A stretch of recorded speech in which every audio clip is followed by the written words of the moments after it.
So thanks for coming. I know it's the first day of Fayette County Public Schools, so if you guys have kids, it's probably Madhouse, or if you're a teacher, then thank you for coming. So again, my name is Vanessa Oliver, and I'm one of the dietitians with UK Health and Wellness.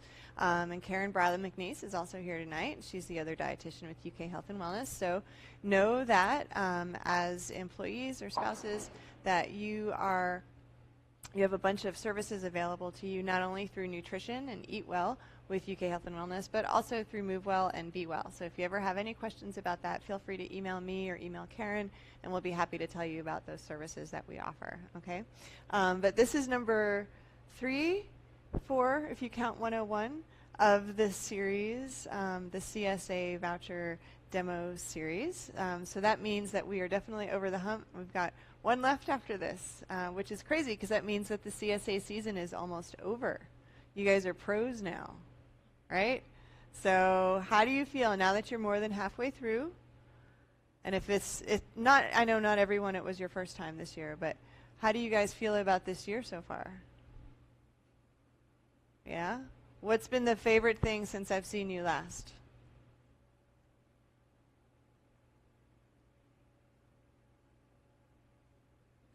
Fried some okra. What's that? I fried some okra. You fried some okra. Oh, nice. Did you do it in the oven or did you do it on the stove? I just did it in fat, honestly. Yep, old school. Good. I bet that was good. I haven't gotten okra yet. Yeah, I love okra. I like to roast it in the oven too. Like, yeah, that's probably helpful. if you get the little ones, Yeah. you can roast them whole, and it tastes almost as good as fried. It's pretty good though. Yeah. How about you guys? Did you have any favorites? The zucchini chips. Zucchini chips? Oh, that sounds really good. What did you season them with? Well, we kind of did like a Parmesan. Oh, yeah. We did the egg and then like. Yeah. I've done eggplant like that before too, and that's really good. And you can, whenever you do that, and like I did the vegetables like that last time, I believe too, for the sandwiches. But you can freeze them after you bake them in a single layer in the freezer, and then you can just pull them out as you need for like sandwiches or pizza topping. Make a little like zucchini Parmesan bake or something like that, which is also really good. Yeah. Did you guys have any favorites? Yeah. Are you tired of tomatoes and zucchini and corn? All tired of zucchini. Tired of zucchini, yeah. We're going to have a little bit of zucchini and squash today because I know that we have a lot of it. I have been really pushing the envelope as far as eating a lot of tomatoes and zucchini and yellow squash and corn at our house. I've also frozen a lot and canned a lot too. So I know a little bit about canning. Usually just water bath canning is what I do. So if you ever have any questions about that, you can email me too. But Fayette County Extension has some great resources online if you're ever looking for, some canning instructions, recipes, that sort of thing. And they're well tested, so that's something that you can always rely on too as a good resource. Okay, so what we're going to do today, I've got 3 things for you. As you know, we've done breakfast and lunch, so this is going to be sort of dinner-focused recipes, but of course, any of them can be used at any time, really. The first thing that I'm going to do with you guys today is going to be a veggie cobbler. All right, so lots of times when we think of cobbler, we think of fruit, right? And we think it's dessert. So this is going to be something that is a little bit different in that it's savory, and it uses tomato and squash. You can use any vegetable that you want. Eggplant would be very nice in here as well. Zucchini would be also nice. And it's very simple in that you just chop everything up, whatever you're using, throw it in an oven-proof dish, and season it how you like, and then bake it in the oven. The reason why it's a cobbler is because it's got a biscuit crust, and this is going to be a savory cheddar biscuit crust.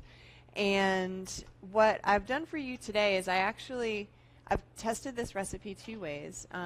What I did for you today was cook the biscuits separately so they wouldn't get too soggy because I was prepping it ahead of time. But the recipe is written that you actually bake the dough on top of the cobbler itself. So the way the recipe is, you start roasting your vegetables. The whole thing takes about 45 minutes. Roast your vegetables about halfway and then take them out, and then you're going to drop this dough on the top of them. So I'm going to show you what that looks like here. And I've got some vegetables. So what I've got in here today, if you can see it, I've got some really pretty yellow tomatoes, red tomatoes, yellow squash, and some really beautiful green onions. And then I flavored it with some lemon zest and some fresh basil and salt and pepper and olive oil. So you could just leave it like this and it would be really good. You could also use this as a sauce. You could even put some chicken breast on here and roast that on top of the vegetables. And it would be a good dish too if you're looking for a little bit of extra protein. But what I'm going to do here is just show you how to do the biscuits on top. Now this is a cornmeal biscuit, so some of you may have gotten some cornmeal in your CSA share a little bit earlier in the season. Does anyone have Elmwood here? No? Okay.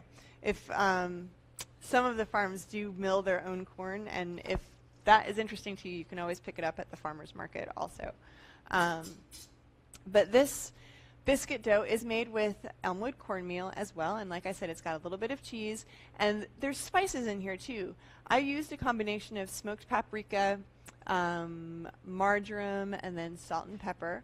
I like the smokiness, especially when I'm doing a vegetarian main dish. A lot of people sort of expect that kind of smoky flavor, so I'm able to sort of suggest it just by using the smoked paprika. And what you can do is this is a dropped biscuit crust. It's a little bit different than a rolled out dough. Have you guys done a drop biscuit crust before? It's a little easier, right? You don't have to flour the counter. You don't have to find the jelly jar that's the right width so you can cut out the biscuits. But one thing that is a good tip whenever you're making biscuits that is a little bit new to me is grating the butter into the biscuit dough. Okay, and when you do this, you use frozen butter. So I'm just going to sort of show you what I mean by that.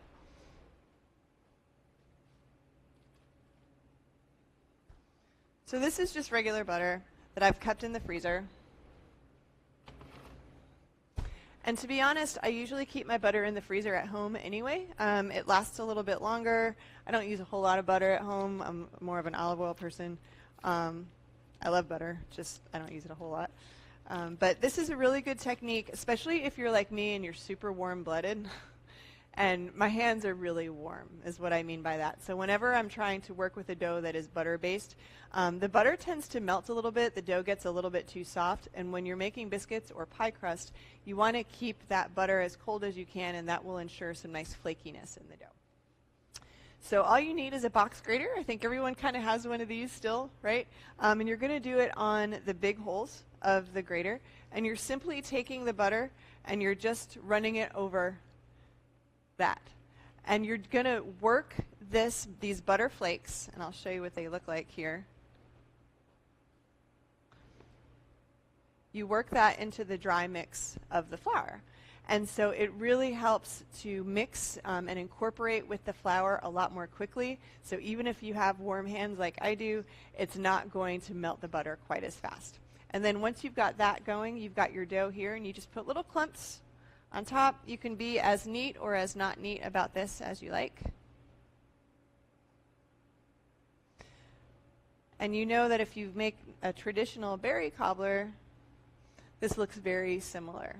So it's kind of a neat little visual trick for dinner, right? You can bring out like this beautiful cobbler and your kids get all excited and think they're having dessert for dinner. And you can see what that looks like. It's pretty simple, okay? I'm just going to pop this in the oven.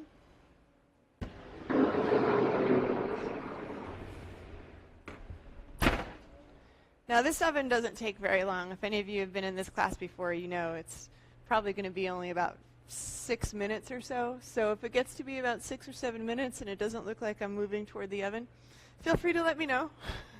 We don't want it to burn, okay? But in a regular oven, it would be on 425, and once you put those biscuits in, it takes about 20 minutes or so. And I've got some for you guys to try.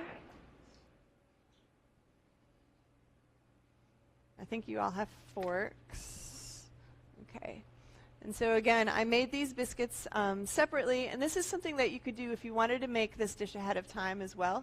you could make those biscuits and freeze them, and then cook the vegetables as you needed them. Okay, so it's a cute dish. It's suitable enough for something like a dinner party too. It's a little bit fancier. So Would you coat them with anything before you freeze them? say that again, please. Coat them with anything, like a egg wash or anything before you freeze them? Coat the biscuits before I froze them? No, I wouldn't actually. What I would do though is make sure that they're super cool and then just pop them into a Ziploc bag. Baked goods tend to freeze really well if you put them in a freezer bag.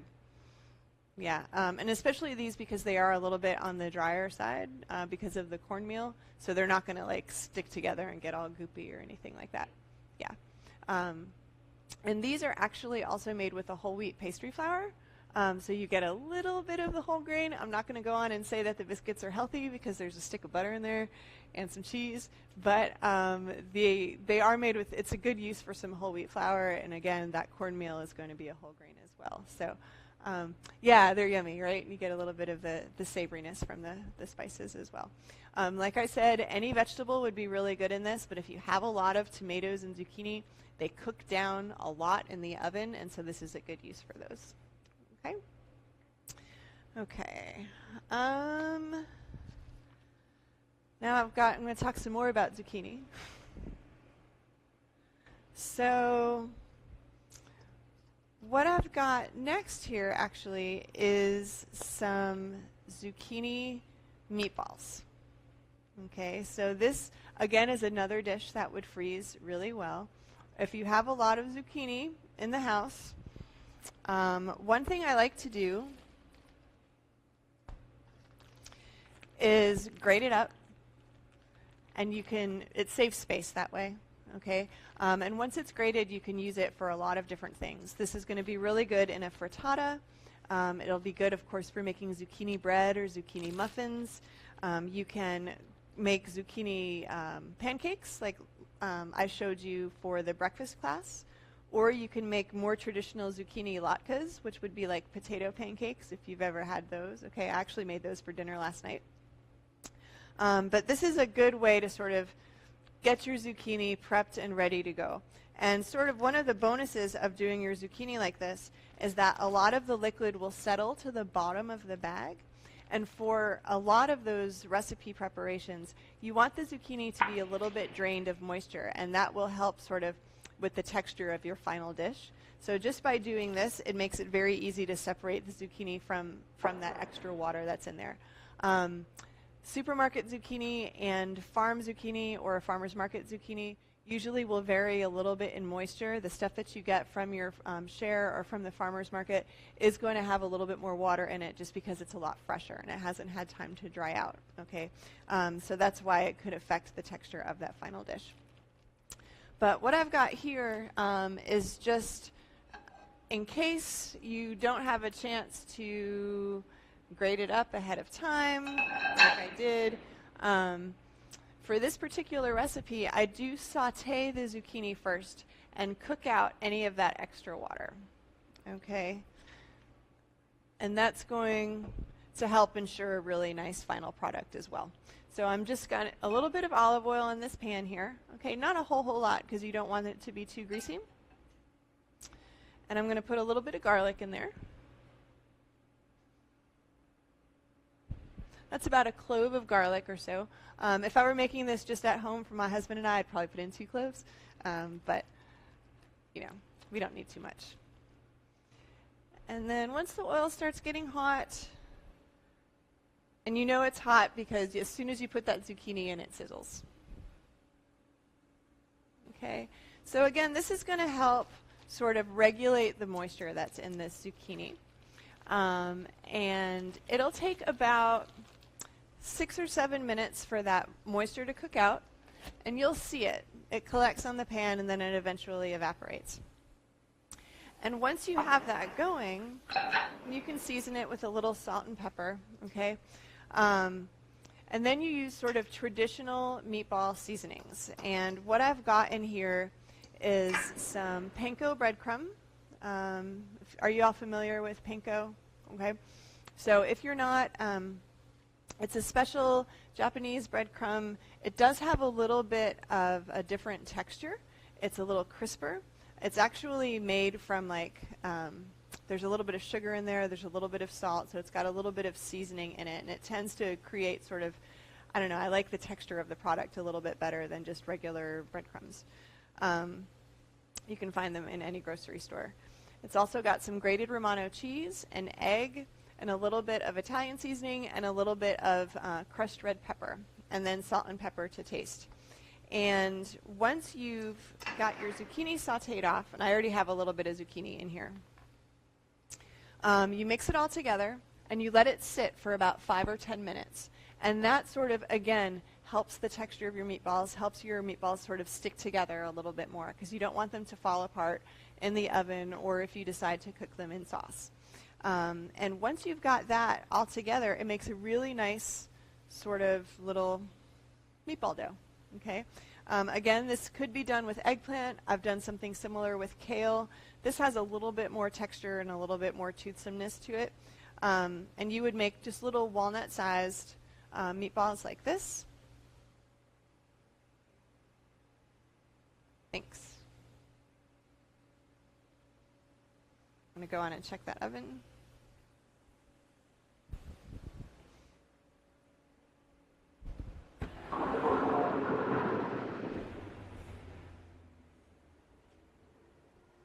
Yeah. So you can see how those puff up. They look nice, right? I'm not going to tip it too far because I don't want it to spill all over the place. But that way, it's just another way that you'd be able to present that to the table. Okay? You can see that there's a little bit of liquid already collecting on the bottom of that pan.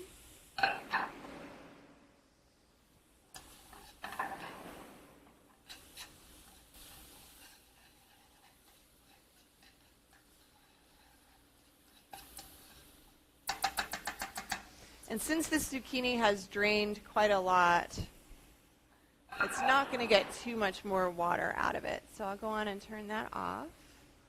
And then, of course, you would let it cool before you added it to the rest of the ingredients, just so it's not difficult to work with. Okay. And you would just put these on a lined sheet pan. I like to use parchment paper, but of course you can use aluminum foil if you like, or just spray the pan with a little bit of pan spray. And then these bake in the oven for about 20 minutes at a 375-degree oven. They'll get nice and brown on the bottom. Then you just flip them over, and they'll cook for another 10 or so minutes. Once they're cooked like that, you can saute them with a little bit of tomato sauce. You can serve them plain. You can even make like a little bit of a meatball sandwich with this and some cheese on like an Italian bread or on a ciabatta roll or something like that. Once they're cooked, they also do freeze really well. What I would do with these is freeze them individually on a cookie sheet first, okay, until they're frozen, and then put them in a Ziploc bag so you would be able to have those for later on, okay? And what I've got here, I made just a really quick tomato pan sauce. So this is a little bit of a chunkier sauce. So there are chunks of tomatoes in there. But, oh, I meant to put cheese on there. I'm sorry. Oh, okay. I'm not sorry. Sorry, guys. An important part. It is. This is just a grated Romano.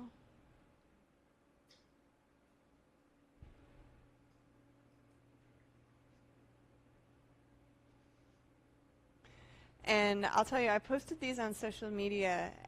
I've probably had, I don't know, 6 or 7 people ask me for the recipe on these. Not really, they just looked really good in the picture, I think, but they taste really good too. So you can use your fork if you need to. The toothpick is just for ease. But they almost look like a chicken meatball or a turkey meatball, but they're totally vegetarian. And the tomato sauce is just with tomato and garlic and salt and pepper. So super easy. It's with fresh tomatoes, again, because, you know, trying to use up those tomatoes. Do you guys make fresh tomato sauce with your tomatoes? Yeah, that's a good use for them, for sure. Okay, so what do you guys think about those? They're yummy, right? Yeah, Yeah, and again, you can use yellow squash. Similar procedure for that. If you do the eggplant, then I would cut the eggplant up in cubes. You could grate it. I've not tried it that way, but usually what I would do is cut it up in cubes and then salt the eggplant a little to draw that liquid out. And you would do that in a colander in the sink, and that would help drain the eggplant. And then just go on and do the same thing. You saute it in a pan. When it's cooked, you would mix it with the same ingredients, and you could make nice eggplant balls that way too. Okay? All right. Any questions for me? I see Peter's taking notes. We are going to have everything online also. So once the Thursday demo is over, you'll get an email with the link to the recipes and all that stuff too, pictures and all that kind of thing. Okay. So let me go on and set up for the corn. And I do want to mention also that the Instagram contest is still going on. I don't think any of you guys are doing it. That's okay. You could if you want to. We have a winner. We have two winners. They're not here tonight. But again, we have these little cutting boards that are made by the Robinson Forest Wood Lab people, the same people who made that really pretty cabinet. So these would be cute trivets or tiny little cutting boards for herbs or lemons or for your bar or something like that. So if that interests you, please let me know what you're doing with your veggies, and remember to tag them UK Veg Out on your Instagram, and that way I'll be able to see it, and then I'll just draw a couple of names for the next class. You've got one more chance left to win. So, all right, corn.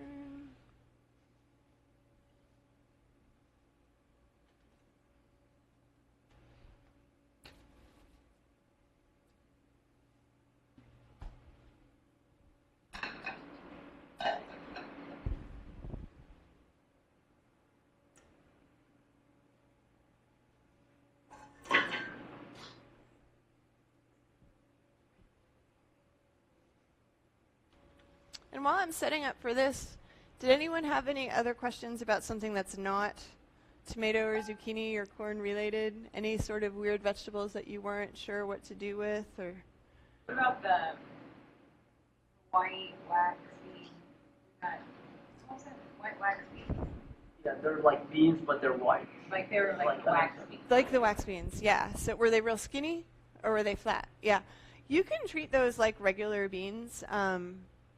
One thing I like to do with those is sort of use them for like a marinated vinaigrette type salad thing.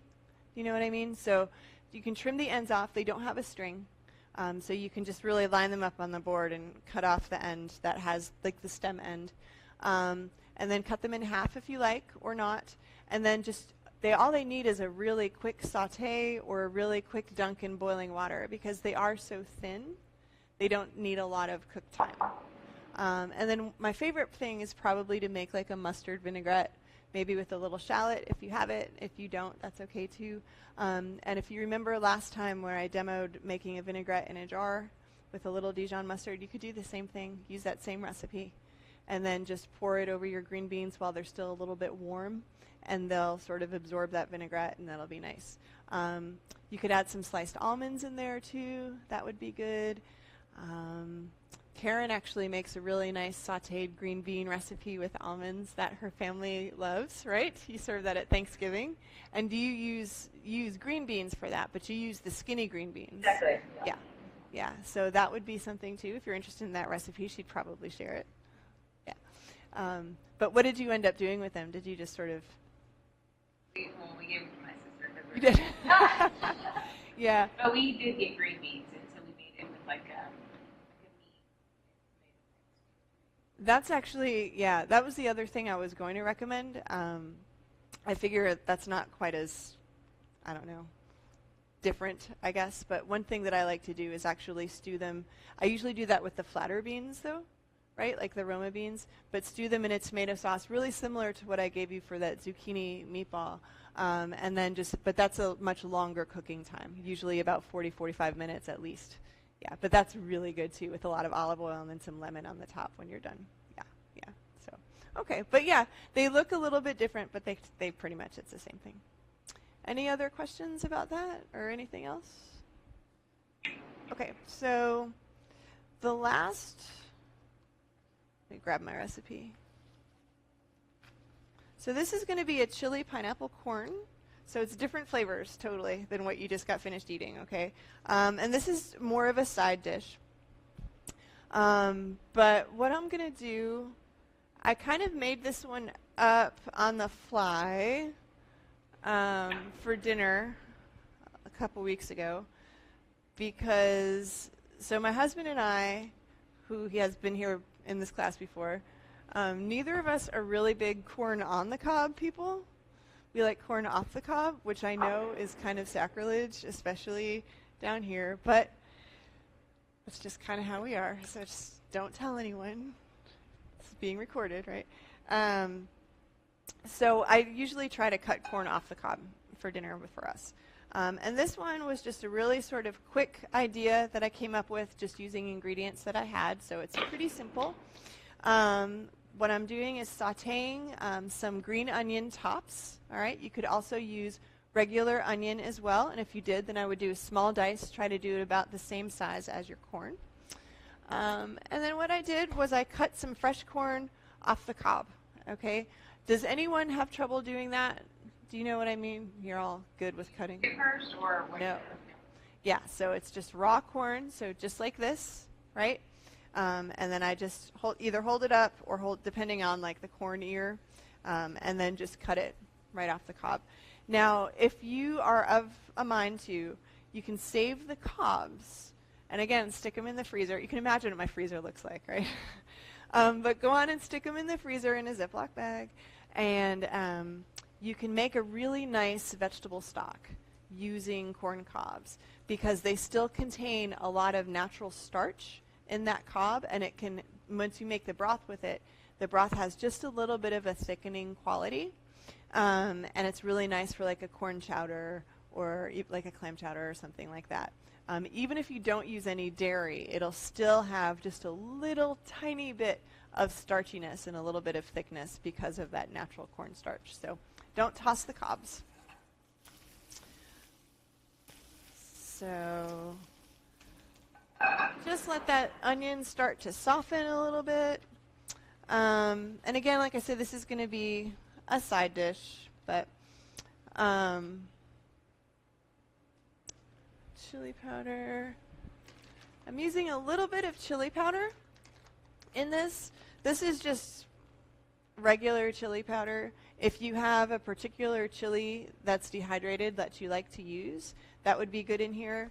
Or if you wanted to use something like a smoked paprika or a crushed red pepper, that would also be good in here. But I'm just going to sort of use chili powder because I thought it went well with the pineapple juice.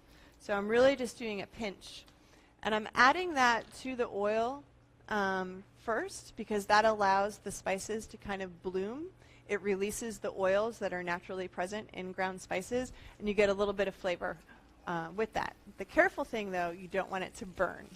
So it should really do that only until you can start to smell it, all right? And especially with pepper, you want to be careful because it's easy to gas yourself out, right?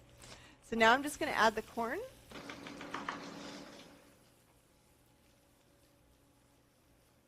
And I'm just tossing that to saute. Now again, this is raw corn, right, like you said.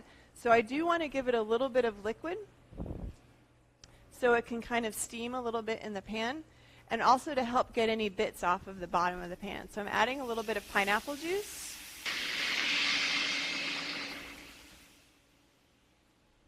And it's really just about a third of this can. If you get the smaller cans, it would be about half a can, okay? And this is just 100% pineapple juice. You don't want it to be sweetened.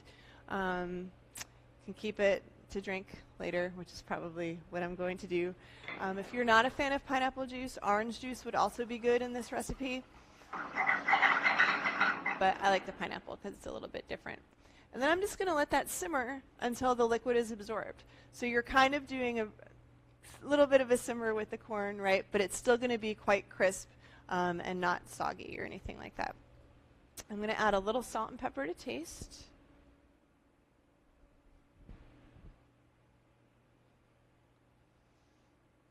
Do you guys always wonder what that means, like salt and pepper to taste? You're like, just tell me how much to put in.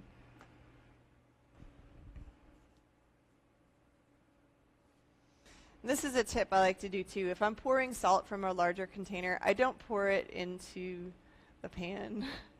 If you've ever sort of had that terrible accident happen, I always pour it into my hand first or in another vessel, and then that way I have a little bit more control.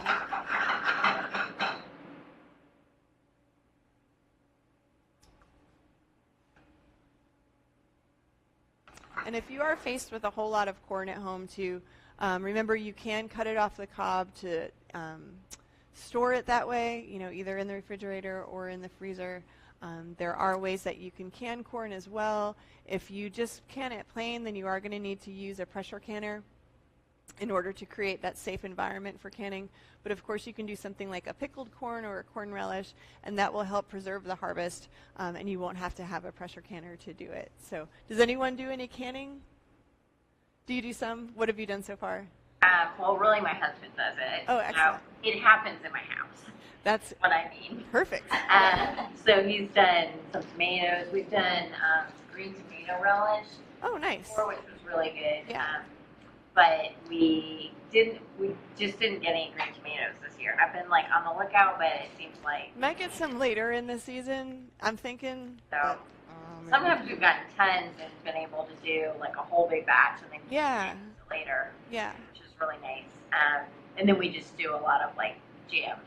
Right. Yeah, that's cool. If you ever do canning, or if you're interested in canning and you want to get maybe a particular type of produce, or if you want larger quantity, make sure you talk to your farmer, right? Sometimes they'll put this in the newsletter, like, hey, we have tomatoes available, or hey, we have cabbage available if you want to make sauerkraut. But if they don't tell you, ask, because chances are they have a lot of produce that they would love to sell you for a low price, right? Especially when it comes to that large quantity, okay? And it is nice to be able to preserve the harvest, even if it's not canning, even if it's freezing, or if you're putting something in dry storage, and then that way you're going to be able to increase your veggie intake, extend the season a little bit. So, all right, any other questions, comments? Where'd you get bigger bags of spices from? Where do I get the bigger bags of spices from? You can get them at the co-op, actually. Sell them in bulk, or the... Yeah. Okay. So you can get big bags like this at the co-op, but it's kind of hit and miss about like what you can find. And by the co-op, I mean Good Foods, the one on Southland Drive. You can order them online. That's a really good resource. My favorite online spice place is Penzeys, Penzeys. They have a really good selection. The prices are good, and they're fresh. So those, and you can buy different quantities. You can buy jars as small as I was showing you here, or you can buy bags. So those are probably the places that I go. If you just want a little bit of a spice, and you're not sure if you like it, or if you only need it for a particular recipe, then you can also go to Good Foods or other places like Whole Foods, for example, and just buy what you need. It's the coolest thing. You can literally buy like a tablespoon of something, and then put it in a little bag. Just make sure you label it, because a lot of the ground up brown spices tend to look the same, and then you have no idea what's in your cabinet. So, all right. So that is that. And again, this would be a nice side dish. You could combine it with some rice and maybe some beans if you wanted to make it more of a vegetarian main dish. You could also use this for stuffing peppers or zucchini. This is also vegetarian and vegan as well, but you could certainly finish it with butter if you wanted to.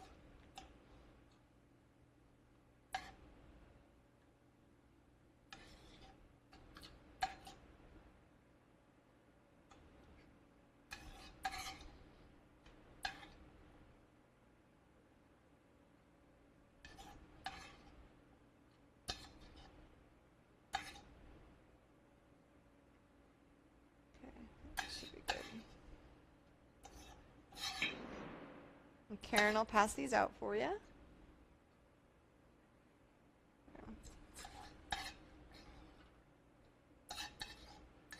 And you could certainly do this with either yellow or white corn, or if you have the bicolor corn, it would be good either way.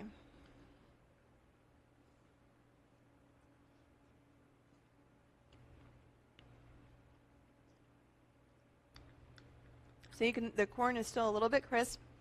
You get a little sweetness from that pineapple juice, but it's not like super fruity or anything like that. A little extra vitamin C.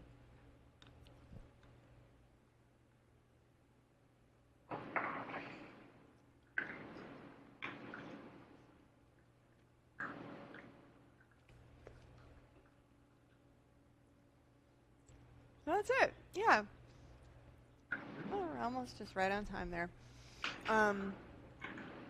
So thanks again for coming tonight, and thanks for showing up again. I know first day of school it's tough, and plus campus is a little bit extra challenging with everyone moving in, especially around this area. So I really appreciate you all making the trek up to the 90. The next class that we're doing is dessert. It is going to be vegetable based.